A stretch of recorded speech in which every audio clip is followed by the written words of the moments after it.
Saan nga umiinom nitong Lifton Yellow Label? Tanong ko lang guys, mapakla ba talaga to? Kasi medyo mapakla siya.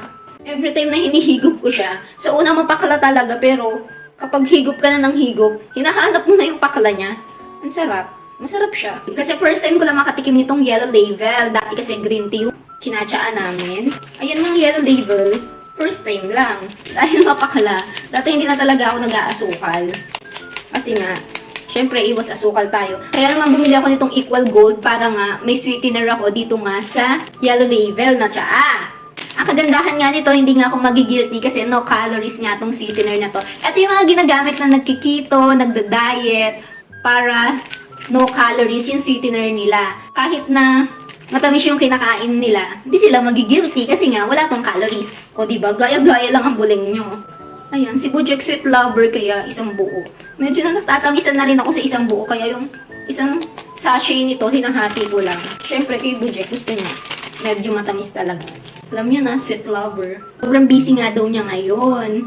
Kaya naman, ako magtitimpla ng tsaa niya. Kasi usually guys, kapag hindi busy si Bojack, siya na yung nagtitimpla ng tea niya. Kasi nga, matabang ako magtimpla. Siya kasi gusto niya medyo matamis. Okay na ta. So, dadalhin ko lang kay Bojack, guys. Ito lang yung breakfast ni Bojack, guys. 2 tinapay and tsaa. So, sobrang busy daw niya, guys. Kaya hindi na siya nakapagtimpla ng tsaa. Tingnan niyo, guys. Ang busy niya. Your breakfast, my love. You're welcome. Wala ba akong kiss dyan? Eat well. Magluluto pa ako. Bye. O, diba? Sobrang busy niya.